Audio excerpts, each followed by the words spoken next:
I'm endlessly fascinated and curious about the world around us, about business, about politics, about the arts, about culture, developments, social issues, and the people. Most importantly, about the people that are shaping our future.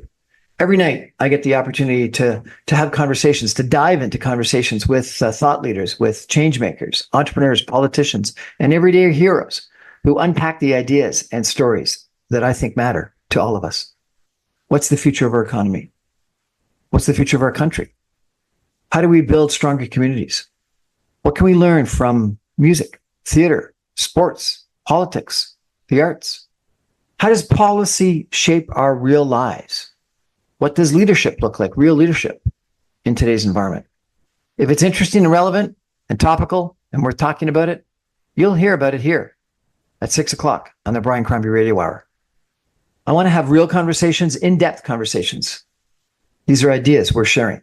This is the Brian Crombie Radio Hour. Thanks for joining me.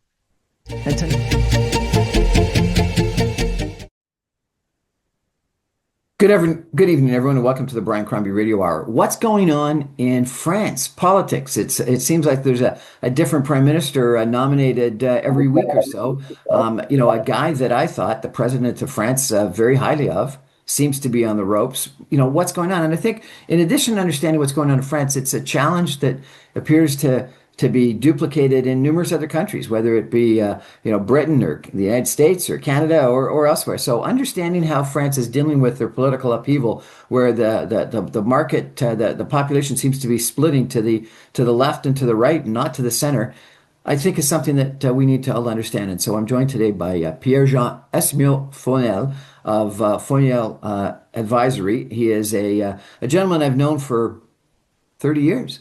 Well, maybe 25 years. And he's an investment banker. He runs his own investment bank. He has worked for major investment banks in Paris and London and New York. Previously, he's working now on numerous different deals in Canada, United States, and in Europe. So I think he's got a good read of what's going on in the world. So PJ, Pierre-Jean, welcome to the show. Welcome, Brian. It's a real pleasure to be hosted on your show. So what's going on in France? What's going on in Paris? What's going on with your Sarkozy, who I thought was excellent? I liked his policies. I'm going to get into that. But before I do so, if I may, my point, what I'm going to try to demonstrate over this presentation, I think it all comes around the notion of welfare state as understood, as implemented since 1948 in France. And I think that's where the problem is. So before we get into that, I'd like to give you just a quick point, which is going to explain to everyone the particular situation in France versus Canada versus the US. As you know, I got metastatic cancer, all right? So there's a lot of costs borne by the community as a result of this cancer. One of them, as an example, is my main medicine, which is called daloratamide. It's an hormonotherapy. If I were to pay this treatment, it would cost me $50,000 per annum. Another example, my chemotherapy costs to the French state $40,000. A last example, which is going to be surprising. When I went to the hospital to get my chemotherapy, my radiotherapy, the assistant at the hospital went to me with a blank form and said, "Hey, PJ, how did you travel to the hospital?"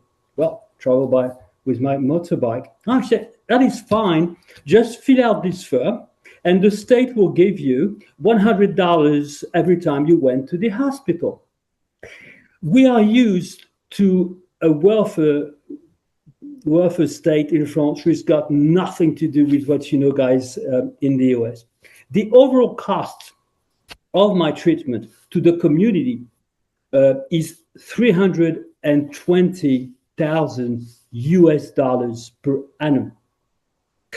How much do I pay on this cost? What do you think, Brian? I must pay something, don't you think? I think you pay zero. I think it's covered by public health care. I pay zero. Where it becomes funny, quote unquote, I was diagnosed, I was given the status of a disabled person because I got cancer. So I received every single month on my bank account $1,500. What strikes me is that in all this presentation that I gave you very quickly, and I can get into more details, nobody is asking me to justify my income. Because don't you think that if I were very rich, the state should not pay for everything? And in particular, do you think that if I were very rich, I should not be entitled to this $1,500 tax-free every month? So France been used to a full coverage of anything that can happen to a Frenchman during his professional life or his private life. So it's about health, but it's also about protection when you get fired. When you get fired, we get 2 years of compensation from the state, and it's roughly 80% of what you use to earn before retirement. So the notion of protection in France is so much extended, so much different, so much more when compared to our friends in the US, in Canada, and by the way, any other countries in Europe. One last point, we're going to get into that, retirement. The age for retirement in France is 62 years old, when in all OECD countries, it is 67. And we all know that we cannot bond this cost because people get additional life, died later. Every quarter, we earn another quarter of extended life. So the system in France is not a direct capitalization in order to get your retirement. It is paid by the state, and it's because of the people who are working now that are giving money to the state in order to pay for the guys which are in retirement now. So as the number of people working in France will decrease over time when compared to the one being covered for retirement, it doesn't work. Last example before I get to something else. In 1960, we had 4 people working for one guy in retirement. Well, guess what? It's 1.5 now. So all that is not understood by the population, in summary. So much so that what happened 2 years ago was outstanding. They tried to reduce, to increase the date for retirement, the age for retirement. And we had what we call, I don't know if you heard about it, the yellow jacket. So that were those people, poor people making less. A definition of poor in France is making less than $1,500 per month. So they were on the street. The company was frozen for about 2 months, which means that whenever you want to touch the welfare state in France, you're in trouble. Because everybody goes to the street, even more than we do usually, because you know that in France, we go on strike very easily. So that was my main point. And also in terms of coverage, it is not well organized. I'm a bit anxious about my cancer, so I want to do, I don't know if you know that, a PSMA PET scan. It's a full scan of your body, and it's the latest technology. Well, a test like that costs to the community $5,000 US.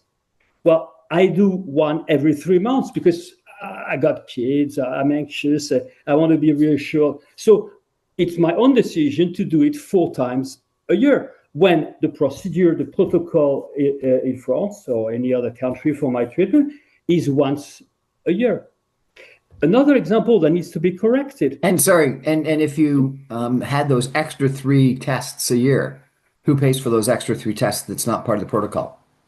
Exactly. It is 100% borne by the state. And another example, I have 2 oncologists instead of 1. So I have one consultation every month instead of every 2 months. There is no control. So as it is free, I am using it and I don't pay anything on that. You talked about instability. So it sounds like a wonderful system, um, uh, probably too generous. So let me give you some comparisons to Canada. And I think that the bottom line is that in the French system and in the Canadian system, healthcare is seen as a right. In the United States, it's not, and you have to pay for it unless you've got some insurance. And certainly Obama, with Obamacare, tried to create a situation that was comparable, at least for people of a lower income level, comparable to what you've described. And the balance of healthcare is provided by companies, and they're sizable copays. When I lived in the United States and I had a child that was being born, we had to give a credit card before the hospital would accept us. And when we debated whether it was going to be born naturally or by way of cesarean section, they had to inform us that we had to go back to the cashier's office and put in another amount of money. And we were told what that extra amount of money was, and that was a little bit of an incentive for my ex-wife at the time to push a little harder and have the child born naturally rather than by cesarean exception. I can't remember the amount, but for someone in their 20s, my memory, it was an astronomical amount of additional money I was going to have to pay if we had to go with cesarean section.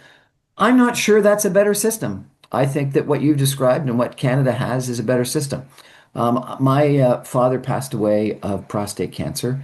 You talked about your anxiety. Mine is 1/10, 1/100th of your anxiety, but I am concerned about prostate cancer because my grandfather and my father both have prostate cancer. The protocol in Canada is for a PSA test only once in a while, and if you have it at a younger age and or if you have it more frequently, you have to pay. So I have to pay $40 every time I have a PSA test because I take it more often than the protocol. So that's one difference, I guess, than your system, where if you deviate from the protocol, you have to pay in cash. I wanted to go see a urologist. The urologist's information was that I didn't meet the test of when my PSA was high enough to go see the urologist, and so he turned down the reference. And so one has to go, if you go to another specialist, one has to go to a GP, a general practitioner, and get a reference, a recommendation to go to the referral to go to the specialist. And if you don't meet certain criteria, you don't get to go. So if I wanted to go, I would have to go to a private clinic and or to the United States and pay in cash.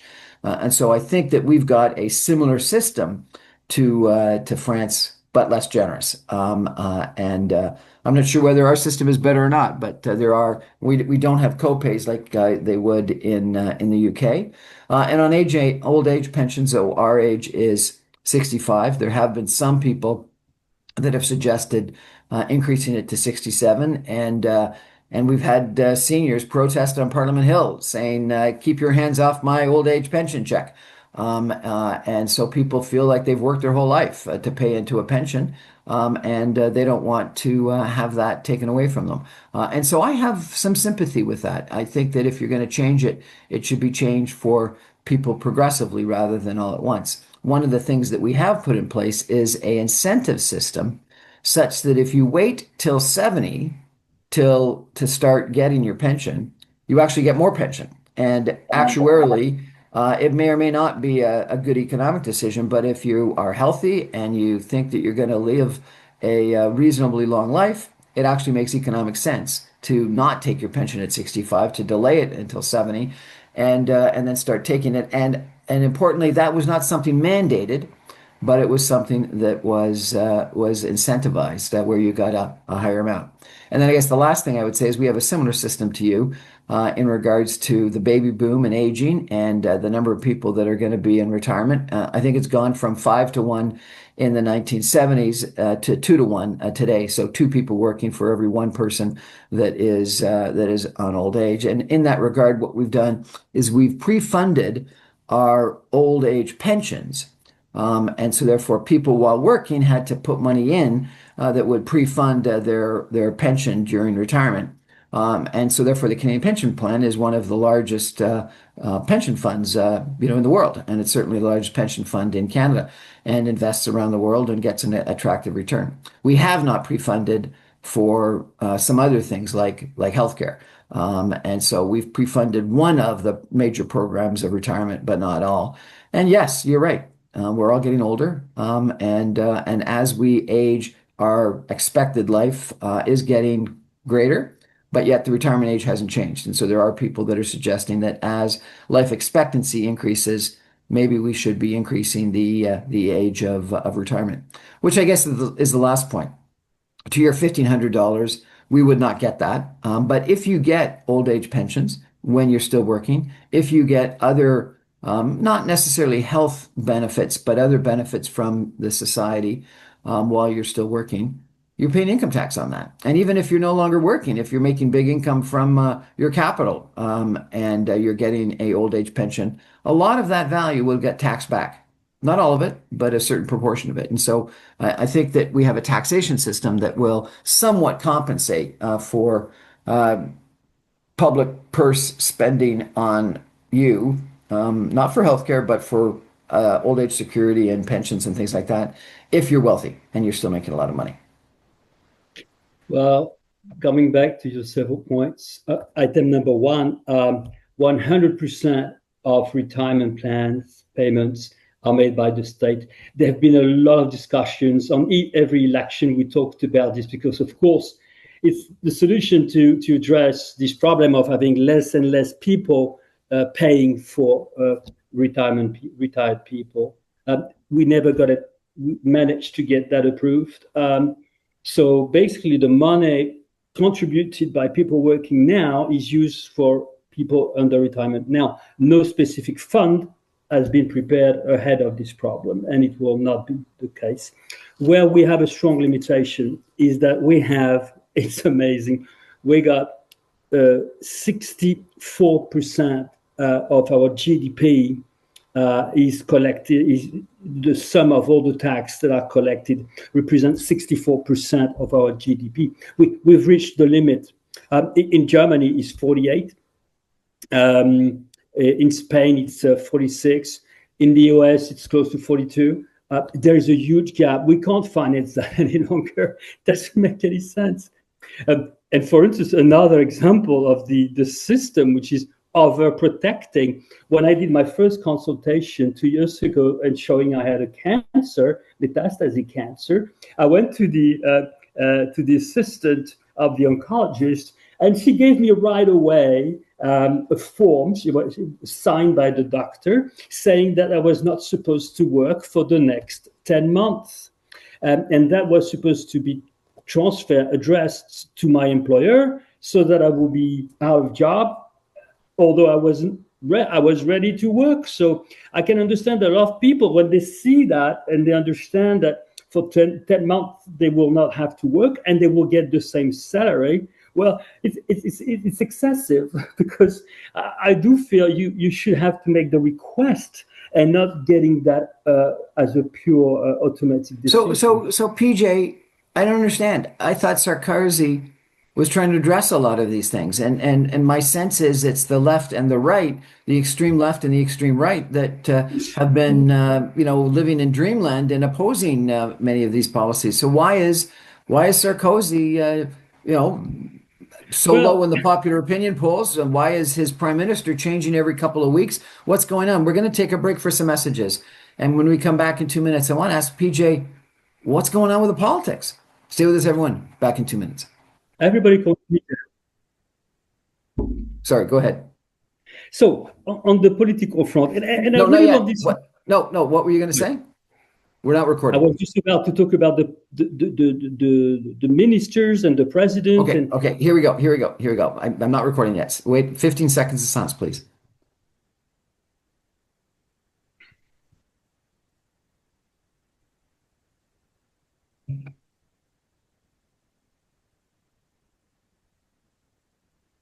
Welcome back, everyone, to the Brian Crombie Radio Hour. I've got Pierre Jean.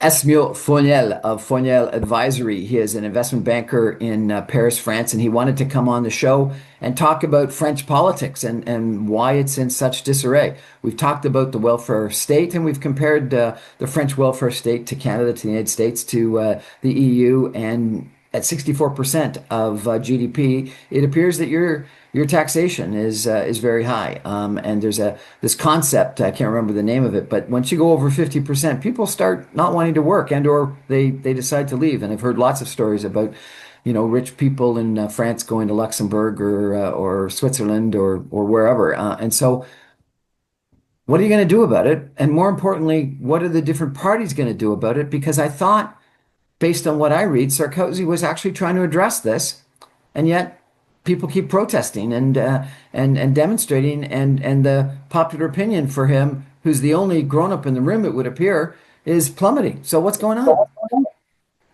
My argument, Brian, is the following. We've reached the limit of the welfare state. I forgot to mention the big numbers, but the big numbers is 3.5 trillion euros of debt, 6% deficit. We can't do that any longer. So, of course, we need somebody that will help the people understand and make changes to the welfare state. That's going to be very difficult to pass because we're French. So whenever you reduce or you reduce a revenue, a coverage, something, everybody's on the street. So we need somebody so strong that the French people will follow. So let's see where we are in terms of people.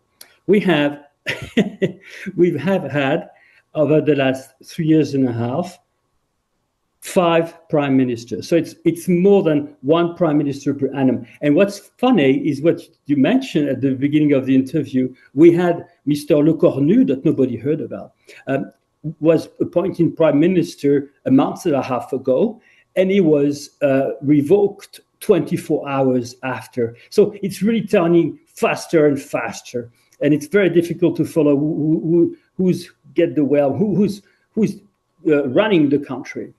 Now, on top of it, the ministers that have been had some roles over the last 5 years, basically when President Macron was reelected, over a period of 4 years, 20% of our ministers are indicted for not for funny things, sexual allegation, corruption, favoritism, conflict of interest, tax declaration, and defamation. 20% of ministers are currently going through difficulties with the judges of France. So how do you want the people of France to identify themselves, to follow one of these clowns? It's not possible. So let's talk about the big guy, the president of France. We have a regime, the Fifth Republic in France, where the role of the president is central. He's got more power than the president of the US or your prime minister. He's got more power. I'm going to demonstrate that. But let's see what he's done. There's a big problem since the beginning. He was a managing director with Rothschild in M&A. And he closed the biggest deal in 2008, the biggest deal in Europe. This was an acquisition by Nestle. And he worked 3 years with Rothschild at the top level.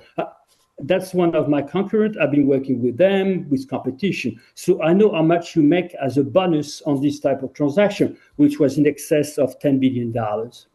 The guy reported his estate, everything he owns, just before he got president. That's an obligation in France. And he published 1.3 million euros as patrimony. Doesn't make any sense. He probably has got 10 or 20 million euros in possession. He's a liar. And the business community knows about it because there is an investigation on that also. So we don't have the right president. He's granted currently about 20% satisfaction with the French people. This is close to zero. We never had a president below 25%. during his term. So we don't have ministers, we don't have a president, and now the big piece that should make you laugh for 200 years, that's Sarkozy. He's been indicted 10 times, but 3 times very, very important, very scary. The number one thing, he did like, in the US, the Watergate, he did something very similar. He so funny. He rented a telephone instead of using his mobile phone, and he negotiated with a judge in the south of France that he doesn't impeach him in exchange of a new job in Monaco. This is so much true that he has been condemned, level 1, level 2, level 3, which is appeal and cassation. So he's been, the state has clearly said, he's a liar, he's dangerous, and he's not abiding by the law. That is something very small when you talk about the rest. The second point where we had a decision that made so much noise in France, that was 2 months ago. He was condemned with transferring money from Gaddafi, which is one of the worst dictators one can think about in Libya, and he took at least 50 million euros in different cases with money inside. He's been indicted on that, he's been judged and condemned on this. This is just amazing. Now, let's think about it. Gaddafi, it's a proven fact, killed a plane above Scotland. You remember this story, huh? There was about 150 people died in this terrorist attempt. Well, that's the same money that had been used on this one. We used the money of a dictator to fund the campaign, the president campaign of Sarkozy. Wow. And the last one, I love it so much because it seems to me the guy is completely stupid. In France, you cannot spend more than a certain amount for your presidential campaign. In the case of Sarkozy, because he was a former president, so he had an envelope, maximum envelope of 20 million euros. Well, that wasn't enough because he was showing 35, 40% success in the different polls. So he said, I'm going to accelerate and do a lot of meetings. And he could not do the meetings. He did so many meetings that doesn't fall within the envelope of 20 million. Just for you to know, it cost altogether 50 million euros. And in order to get the money and not getting the state, US attorney, if you wish, equivalent against him, you know what he did? He organized something where he did some breakfast with 100 members of his political party, which should cost about 3,000 euros. And he put 100,000 euros spent on this type of breakfast. And that was a double accounting between his party and his envelope to be president. I don't know if you get the story, but he was using the money of his party, not apparently, it was hidden, to finance his presidential campaign. He's been indicted and proven that he has done so. So you told me at the beginning, why don't you use Sarkozy? Seems like a nice buy on the right wing. We cannot. You cannot. If this guy proposed a very good solution to France, no French people will listen to him because it's a bad guy. Okay, so tell me about Marie Le Pen. Tell me about the left wing. Marine Le Pen, you're not lucky.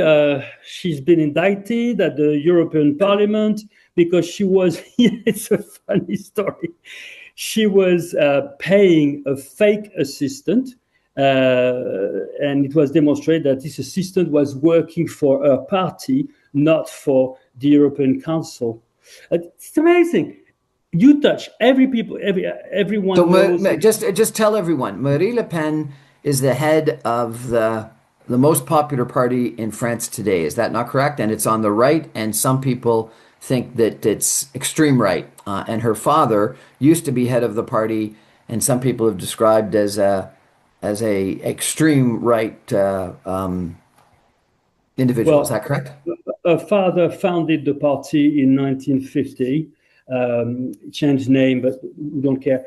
The problem with this guy is that he was coming from OAS, which was a terrorist organization when we were, when Algeria was part of France, and so that was to finance some terrorist attempt. So the guy was coming from this environment, and her daughter is doing very well. But again, she's been indicted, and she's got, well, a party got 35% in a poll that was published yesterday. The question was, who's your first candidate for the next presidency of France, which is in 27?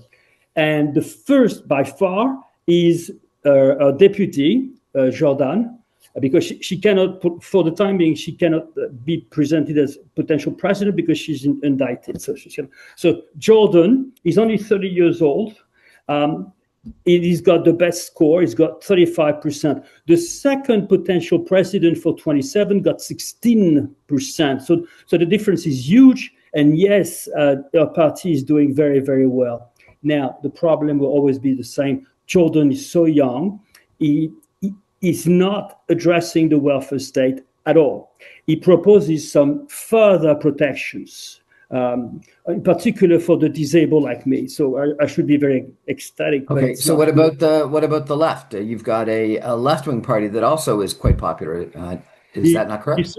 the Socialist Party was the main party for a very, very long time. When President François Mitterrand in 1981 was elected, he got a 56%, and so much so. But then this party, as much as the right party, are down to 4-5% of the population. There been so many problems with justice, so many incompetencies that these guys are out. And now you have a new thing, which is extreme to the left. It's even worse than the Communist Party, and it's called LFI. And the founder is a guy who is an Arabist. He wants to be elected at any cost. He's ready to say just about whatever he can say in order to be elected. He's very, very dangerous. It tends to federate a lot of parties on the left, but he's been put aside for the time being because he's done a lot of mistakes. So to answer your questions, aside from PJ, myself, there is nobody in France that can help reform our system, reduce our debt like all the other countries. So we're going against the wall. That's the story as is. We're going against the wall, and we have nobody that we can trust as a nation that could go with a project and be listened to. So what's the solution? I have it. I wouldn't be here otherwise. Okay, well, we're going to have to take a break for some messages and come back with Pierre-Jean and his solution for French politics. But it sounds not that dissimilar than a lot of other countries. When you think about the UK, the Reform Party, Nigel Farage, are doing very well. I think are in first place. The Liberal Democrats are nowhere. The Conservatives have fallen dramatically. Labour is currently the prime minister, but and the party in power, but not doing well. There seems to be a distrust of politics and politicians worldwide, and a polarization of populations that are going right or going left, and not a lot of people that are voting for centrist parties. And yet, it sounds like what you're suggesting is that the center policies, maybe center right policies, are what are required. Let's take a break for some messages and come back in just 2 minutes with Pierre-Jean talking about what potential solutions may exist in France. Stay with us, everyone. Back in two.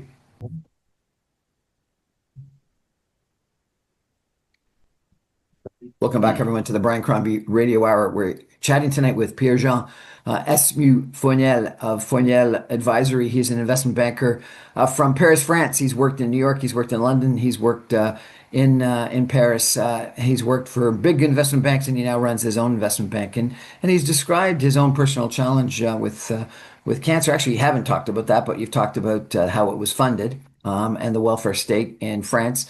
We've talked a little bit about French politics. I thought highly of the policies without knowing the politics of Sarkozy and of Macron, and you've described both gentlemen as effectively corrupt, which is interesting, and Sarkozy particularly indicted. I didn't realize all of the indictments against him. I still thought highly of Macron, and so it'll be interesting that you say his at what 20% popularity, which is, as you said, close to zero.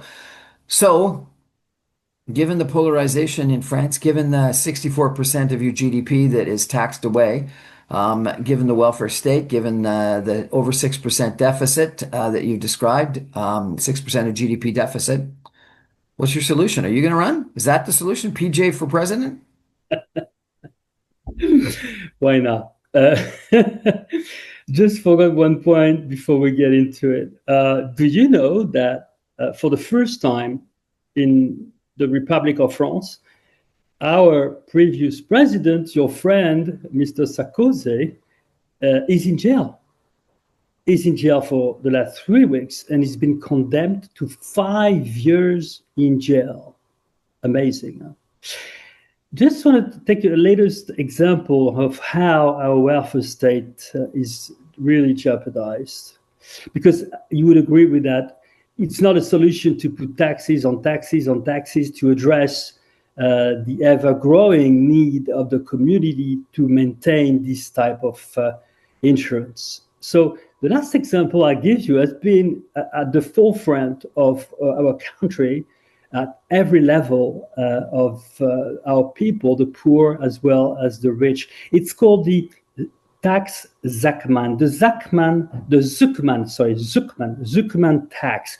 Mr. Zuckman is a prominent economist, and he's teaching at the University of Berkeley. So you would expect something very clever from him.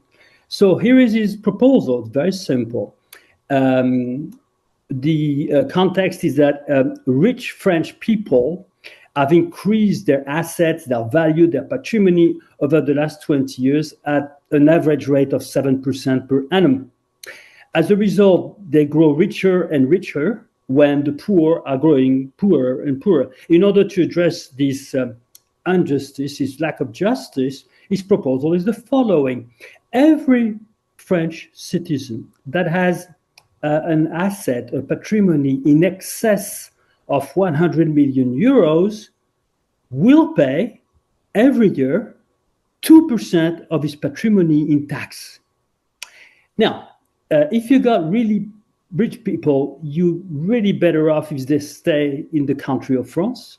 And what we're trying to do with this is to expel them out of France because they don't want to pay 2%. The problem is that the poll that was made on this proposal for tax get a favorable opinion from how many of my citizens, Brent? What's the percentage, according to you, of French people in agreement with this proposal to tax at 2% everything which is higher than 100 million? 70%. How many people? How much? 70%. That's a close one, 82%. So the poor are very happy because you're hurting the rich. And that's what we want to do because our country is divided. And that will explain my solution.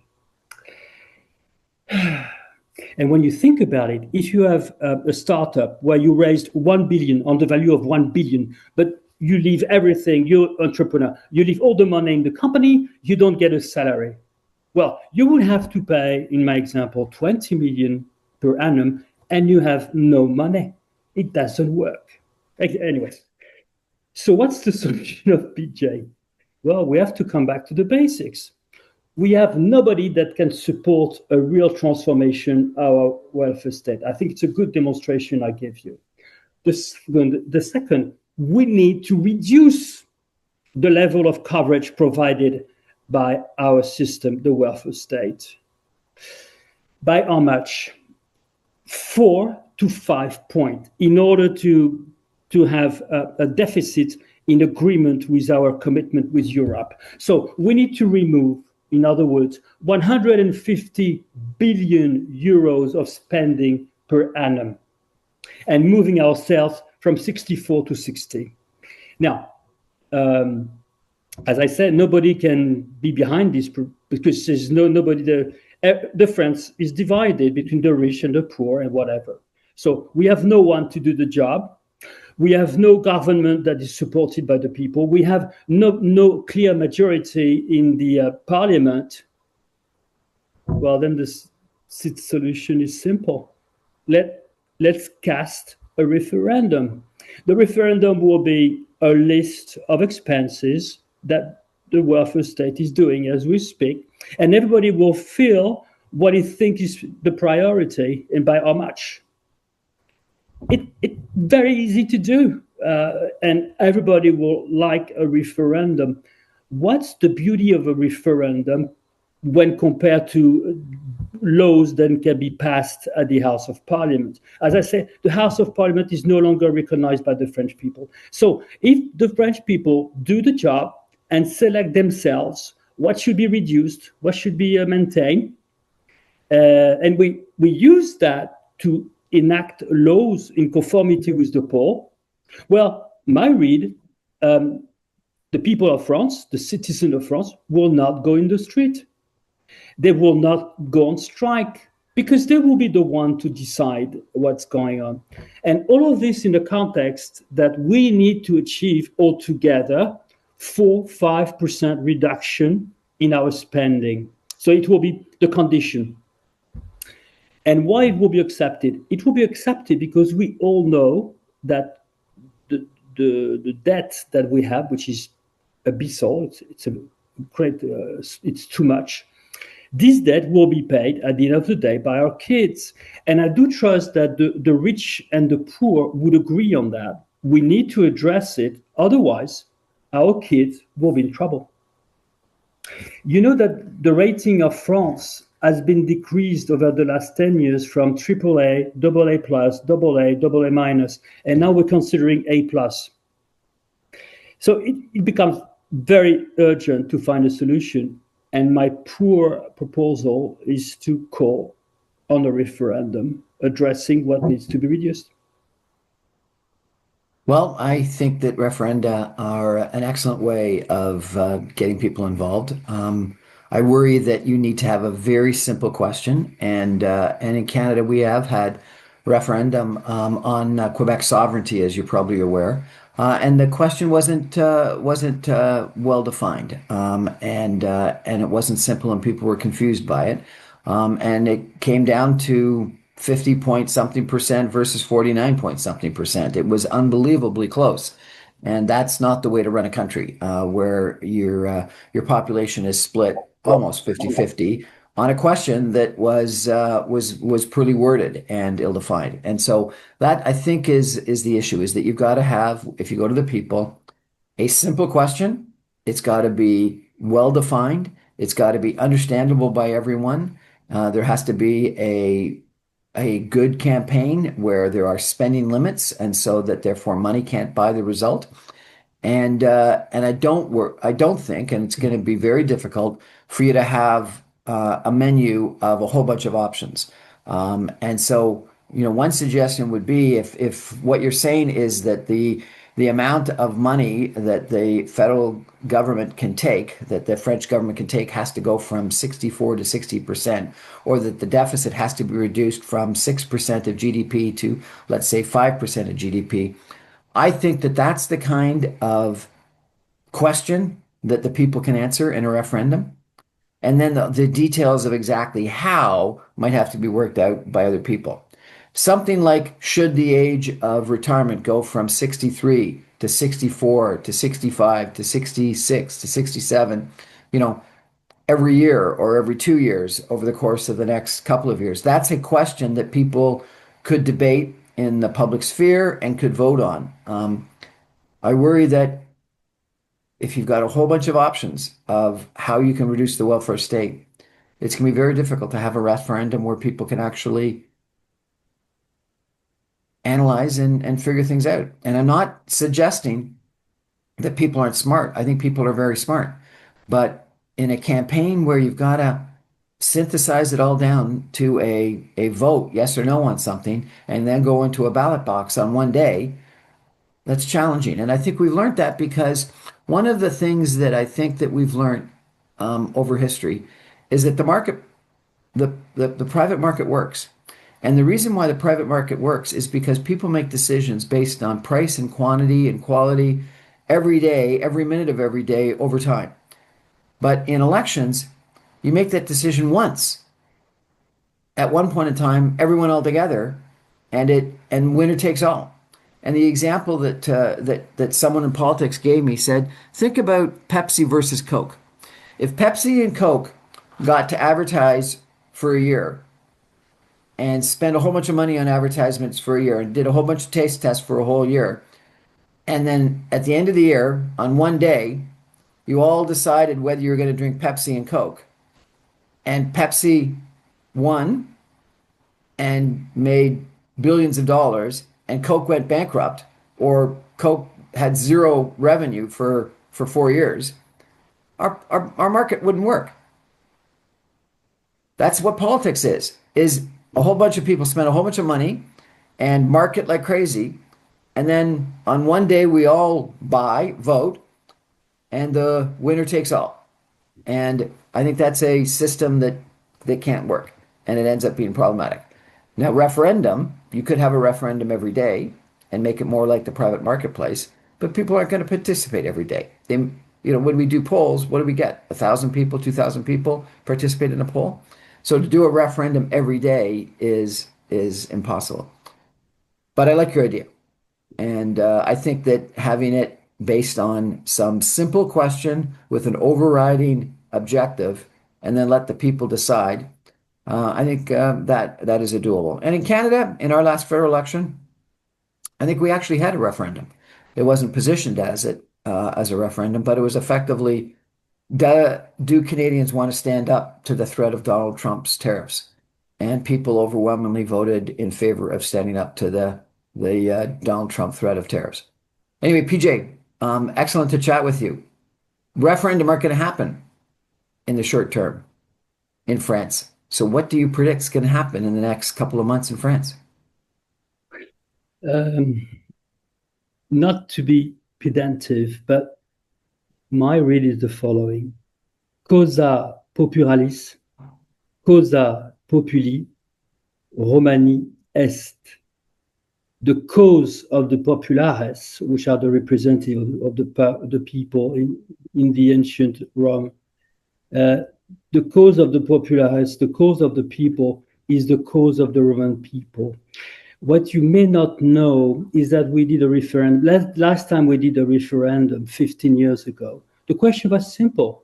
Hey, guys, do you want to stay within Europe or do you want to exit Europe? The decision of the people was, we want to exit Europe. As a result, it falls under the law of France and the Constitution, and we should have exited from Europe. What did Sarkozy a year and a half ago? He used the two houses of parliament, the Senate and the Deputy. And when you reunite the two of them in our Constitution and you obtain 60% decision on the point, it becomes a law. So the people of France, last time they've been questioned about what they want to do of the future, the government did not pay attention. The government did not retain the decision. My argument on everything, the country is divided like it's never been. A referendum will regroup everyone. Of course, it will be simple questions. By the way, I have the experience in South But a Africa. referendum in Britain created Brexit, and now everyone regrets the decision, and then people would prefer to undo what they decided a couple of years ago, but no government, no parties got the guts to actually do it. But I think everyone says it was a mistake. Winston Churchill has been famous for this following word. He said, when a journalist questioned him, he said, "What do you think of democracy?" And you probably know this one. Churchill did, "Democracy is the worst of the possible government of a country, but there's nothing else." So, granted, I do think that the decision of the people of the UK was disastrous for them, but it's the decision of the people. And you can't have half a democracy. You got to have, and sometimes you're going to have bad decisions. When I was in South Africa, we had the problem. Well, I was a citizen of South Africa. There was a poll about the new president, and of course Mandela. It was in '94. Mandela was ahead of them, but there was about 20 candidacy. And the problem for the ballot is that 90% of the black people could not read. So they used pictures. What I see in this referendum is pictures where you say yes, no, about 20 questions, no more. And with that, you need a commitment. And by the way, you should have told me that. What's missing in my argument, we need somebody to orchestrate that. Of course, we don't have. We know it's not going to be a politician because all of them are dead on the market. But that's the challenge. It's frankly, this is the way to solve all our problems and become united into the umbrella of democracy, republic, and recovery of the attitude, the thinking of the people that are running the country. All of them are Pierre-Jean, dead. thank you so much for joining us. This has been a fascinating conversation. I really appreciate it. Um, this is really interesting to hear from you what the challenges are in France and to compare it to some of the challenges that we've got elsewhere. Really appreciate it. That's our show for tonight, everybody. Thank you for joining us.